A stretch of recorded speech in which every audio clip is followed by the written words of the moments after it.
Hey guys, Mark Ferrasci, Protect Dog Training. I figured I'd yak the screen a little bit. We're heading tonight with one of Tina's dogs. Tina got a dog that was rescued in the streets of LA by a guy that was overmatched with a German Shepherd. And the dog is all that and then some. He's a little thin, he's a good looking Shepherd, but no papers. You're talking a rescue situation.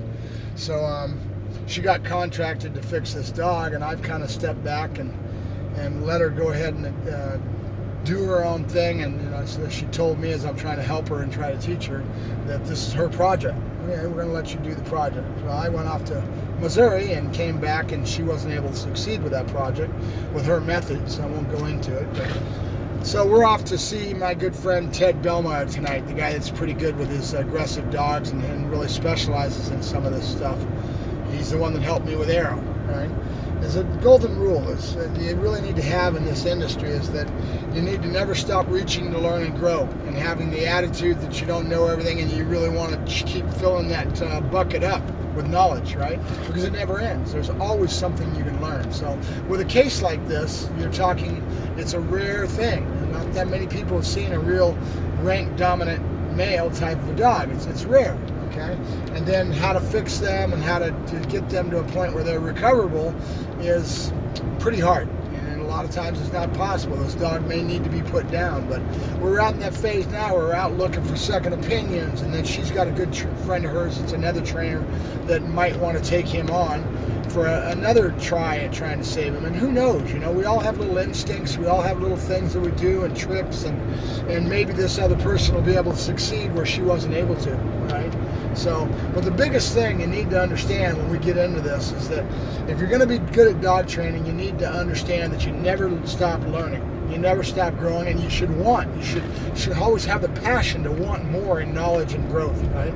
Right now, I've got a real, excuse my language when I say that, I've got a real hard on to try to get in with law enforcement to be able to learn tactics enough that I can help produce my dogs. It will benefit me and the law enforcement with my breeding programs and stuff and my training to be able to produce the products that I do, to raise these puppies from a young age, do a better job at producing that product so that I can get these dogs placed with law enforcement. It's what I love. Is there money in it? No, it's passion. Okay, it's what I love to do. I'm not into sport. I'm more into real dogs and real application of behavior modification and that kind of thing that's needed to be a good professional in my mind, right? I'm not just an AKC show dog person that gets out there and wants to prance around in a show ring and make myself feel good by getting titles and all that, which it's warranted. It's has value. It has a lot. I've got a lot of respect for Tina, but at the same time, it's just not what I'm into. I'm into being a real dog man. Being a person that really understands dog psychology and how to manipulate and shape, form, and deal with behavior modification and all that. That's more up my alley, because that's what I love to do. Getting inside of the dog's head, being able to understand where he's at, and being able to change his behaviors to a point where it can save an animal. That's what I'm into. So that's what I do.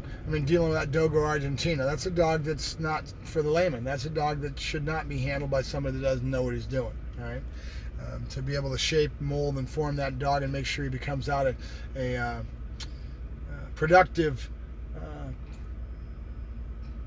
in society, as far as being able to get that dog out in public and be able to have him balanced and keep him balanced. There's nothing wrong with that dog. That's Buddha.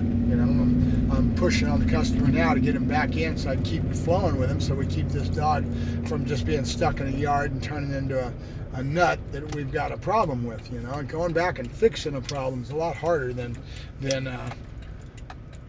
shaping and forming and molding a dog without any problems, right? With a young dog. A lot easier to do that than have to fix the problem after a customer screws them up and brings them to you. But I'll let you see some videos of tonight's work, see if we can show it to you or not. And then he's probably going to go to another friend of hers, another dog trainer friend, breeder that I respect, that might just get some success. Who knows?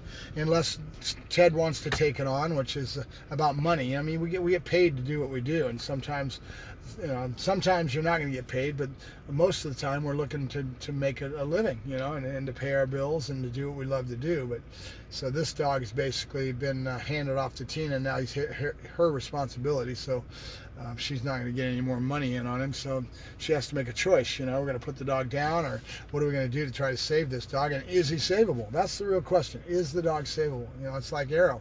That dog is, if he had anybody else who was handling that dog, he'd have to be put down. The only reason he was saved is because he found somebody like me that wants to have him for breeding stock and can deal with the dog enough that he's not going to tear me up if I don't do the wrong thing. So I'll let you guys go. I'll see if I can get some videos on this other dog she's got, and it's a German Shepherd.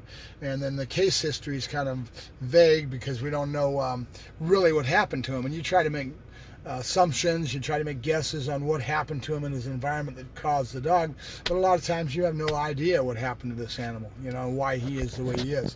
A lot of it's genetic. You've got to remember there's a certain amount of this stuff that's genetic, and then there's a lot of it that's environmental. And I'll go back to my theory that I think it's 60-40, right? There's more control, more ability with the environment to do something. I mean, I was watching the trainer the other night talking about taking a bunch of shit dogs that weren't worth a dime and being able to turn them out. Well, that's because that man had skill and talent to be able to mold, shape, and form that dog into becoming something, even though the genetics was weak and maybe not worth a shit, And that's a testament to him being a dog man, right? So that's what it's all about. I'll let you go. Mark Ferrasci, Protect Dog Training, yakking at the screen once again. Bye-bye.